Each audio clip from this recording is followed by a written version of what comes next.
Philip Morris Brasil apresenta Diálogos da Transformação.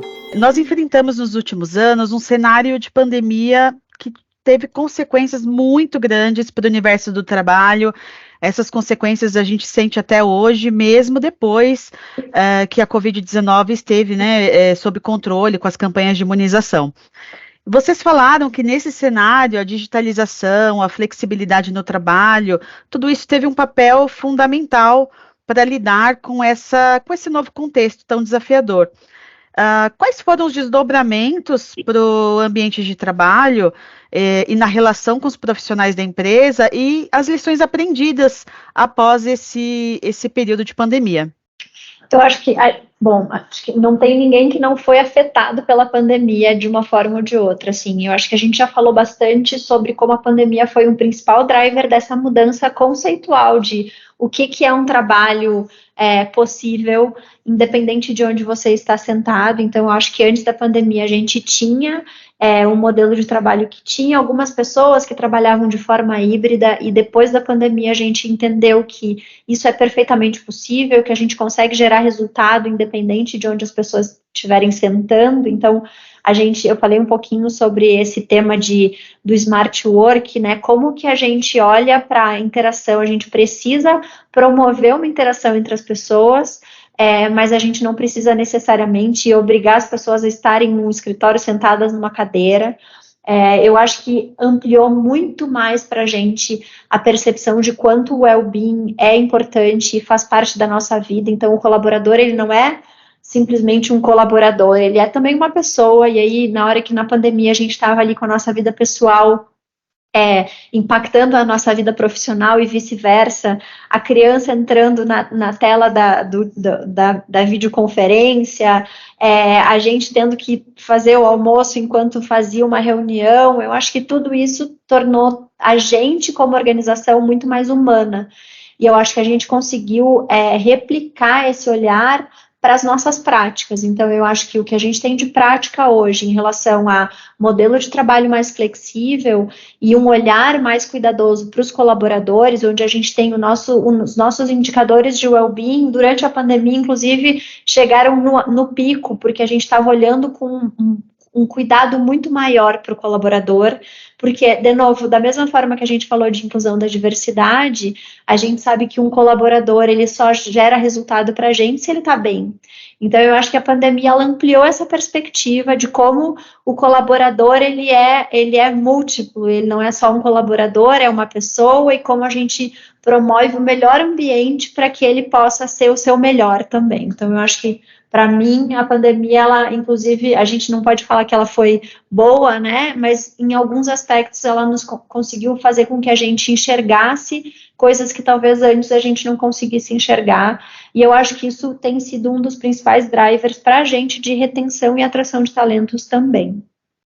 Até porque quando a gente pensa em algumas posições, como a Camille falou, no modelo anterior, boa parte delas tinham uma conexão mais fixa da atuação do dia a dia, né? E agora a gente consegue, inclusive, dar oportunidade para pessoas sentarem em cadeiras diferentes que não necessariamente envolvam uma transferência física absoluta. Então, eu acho que isso abre ainda mais o leque de oportunidade de pessoas pensarem em alternativas de posições também para o seu desenvolvimento, que potencialmente, anteriormente, não pensariam por uma questão de mobilidade ou de alguma restrição. Então, acho que isso é mais um elemento desse processo de aprendizado corporativo e de como é que a gente está tentando atuar de uma forma distinta. Obviamente, a gente sabe que existem posições que aceitam mais o desempenho das atividades no dia a dia com maior flexibilidade, porque você consegue fazer isso 100% remoto ou com uma boa parte remoto. Outras, né, e aí falando da área comercial, a interação com o cliente é muito importante, a forma como a gente atua no mercado, não só de venda, de entrega, mas dessa relação com o varejo, aí tem uma dinâmica um pouco mais distinta, mas eu acho que ainda assim, nas nossas interações, em reuniões, em treinamentos, em vários elementos que a gente antes só pensava no formato físico, a gente começou a ter modelos de soluções híbridos, para que entenda também essa dinâmica do dia a dia do colaborador, e que leve em consideração não só a sua vida profissional, mas pessoal. Então, acho que tem um balanço legal aí nessa história.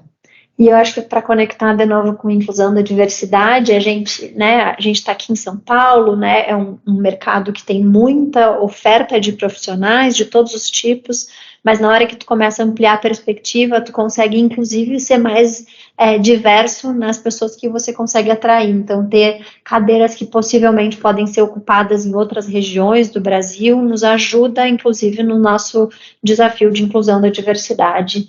Obviamente, sempre contemplando esses pontos que a Nádia trouxe, o que é possível, o que são cadeiras que são totalmente híbridas, o que são cadeiras totalmente remotas, o que são cadeiras que são totalmente híbridas, para a gente conseguir ampliar a nossa perspectiva de talentos.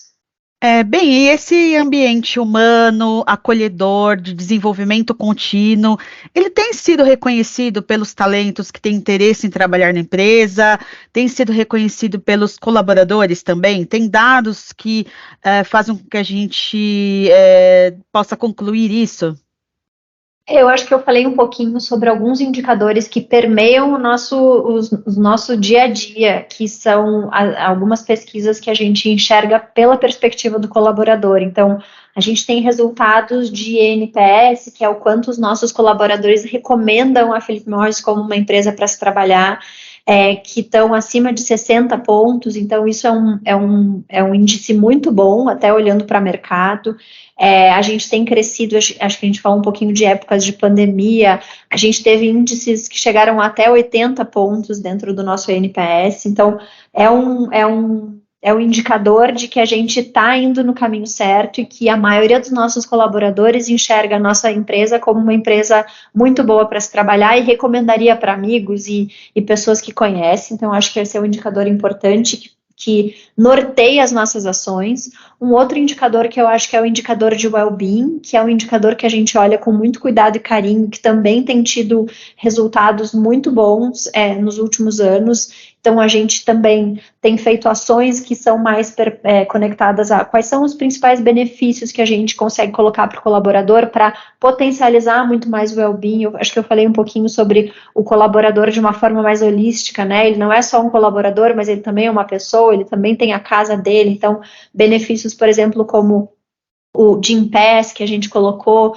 se eu não me engano, foi no ano passado, que a gente começou a oferecer para os nossos colaboradores. Então, eu acho que esses indicadores, e também tem indicadores dentro da Pulse, que a gente fala de impacto da liderança. Então, a gente tem uma liderança percebida como uma liderança que desenvolve o colaborador, que está próximo e que dá muita perspectiva de carreira e desenvolvimento. Então, eu acho que esses 3 indicadores nos ajudam a guiar as nossas ações e nos mostram que a gente está no caminho certo, obviamente sempre com pontos para desenvolver. Eu acho que em todos os casos a gente tem um olhar muito cuidadoso para os insights que saem dessas pesquisas, o que a gente pode fazer melhor num próximo ciclo.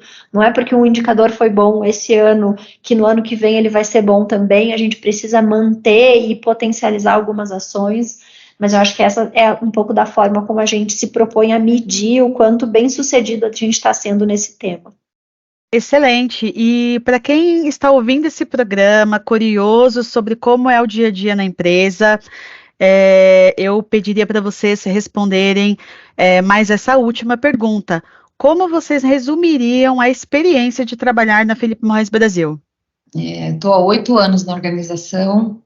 Acho que eu tive a oportunidade durante esse período de atuar em diferentes áreas e ter experiências muito distintas. Então, foram 4 posições ao longo desses últimos 8 anos, numa empresa que vem se transformando bastante. Então, quando eu olho a Philip Morris de 8 anos atrás, de quando eu comecei para hoje, eu vejo muitas mudanças em uma organização inquieta em querer realmente evoluir, olhando o consumidor, em trazer novas categorias, em evoluir em todos esses aspectos que a gente conversou até agora, de diversidade, de talentos, de desenvolvimento de pessoas. Então, eu acho que isso faz com que as pessoas gerem ainda mais uma conexão com a organização, em querer ficar. Isso é parte do que também atrai e retém talentos, porque essa mudança contínua também faz com que as pessoas possam mudar e evoluir em conjunto com a companhia. E eu acho que a Philip Morris tem uma característica bastante específica quando eu comparo com outras organizações que eu também já tive a oportunidade de trabalhar, que é o nível de receptividade das pessoas, especialmente para novos entrantes ou pessoas que assumem posições diferentes e que têm essa conexão com as áreas, do quanto as pessoas estão dispostas a trazer essa perspectiva do negócio, em suportar, em colaborar. Isso é muito distinto dentro da Philip Morris e para qualquer pessoa que começa na organização, quando você pergunta, o feedback é muito recorrente de como a gente percebe que, comparado com outras organizações, a gente tem esse abraçar das pessoas na sua chegada ou na sua mudança de posição bastante diferenciado, que eu acho que, baseado em tudo que a gente conversou aqui, desenvolvimento de pessoas, é um ponto bastante importante. Então, do meu lado, acho que são grandes diferenciais como companhia num processo de evolução e de mudança, e que não só vão levar a gente para onde a gente quer, mas vão trazer as pessoas, os talentos que a gente realmente quer não só reter, mas absorver do mercado na mesma velocidade de desenvolvimento do negócio. Então, acho que isso é muito bacana da Philip Morris no Brasil. Bom, eu acho que eu tenho bastante tempo de casa também. Eu acho que para mim uma das principais entregas da Philip Morris para minha carreira tem sido desenvolvimento e aprendizado. Então, o quanto todas essas transformações que a gente está vivendo até aumentam a minha perspectiva como indivíduo, como ser humano, assim. Então, eu acho que para mim é muito recompensante estar sempre exposta a novas informações, como eu passei por áreas diferentes e me desenvolvi em cada uma delas, não só em termos de carreira, mas também de aprendizado. E eu acho que olhando pela perspectiva mais humana mesmo, como é uma empresa que se preocupa genuinamente com o colaborador, que tem um olhar a gente falou um pouco sobre todos, né, como a gente mede o nosso sucesso em relação ao colaborador, mas como tem um olhar muito cuidadoso, não só para a empresa como um todo, mas para cada indivíduo dentro dessa empresa, e que de alguma forma as pessoas não estão só preocupadas com o resultado e impacto, mas também você como indivíduo, assim. Então, eu acho que das empresas que eu trabalhei, acho que é a empresa que mais eu vi tomando muito cuidado com as pessoas que estão aqui dentro e efetivamente acolhendo mesmo na chegada, e ao mesmo tempo gerando infinitos aprendizados, muitos desafios, obviamente que não é sempre fácil, mas que ela com certeza consegue fazer um balanço do quanto a gente tem de potencial, resultado e drive de negócio, ao mesmo tempo que a gente olha com muito cuidado e carinho para os nossos colaboradores. Então, acho que é um lugar que, assim, eu vou falar sobre como eu me sinto, que é aquele no domingo, tudo bem, na segunda-feira a gente vai trabalhar porque vai ser gostoso, eu vou encontrar pessoas que eu gosto de trabalhar, eu vou fazer coisas que me desenvolvem e que me instigam a fazer mais. Então eu acho que esse é um pouco do sentimento que eu tenho, e aí olhando para a organização como um todo, que a gente vê alguns reflexos quando a gente fala de leitura de pulso do colaborador e mais outros indicadores que a gente também acompanha. E para quem ficou interessado em saber mais a respeito, acesse o nosso relatório ESG, que conta um pouco mais sobre como a empresa se relaciona com seus profissionais, sobre essa experiência de fazer parte da Philip Morris Brasil. E com isso eu agradeço a participação de vocês. Obrigada, Camille. Obrigada, Nádia. Obrigada a você.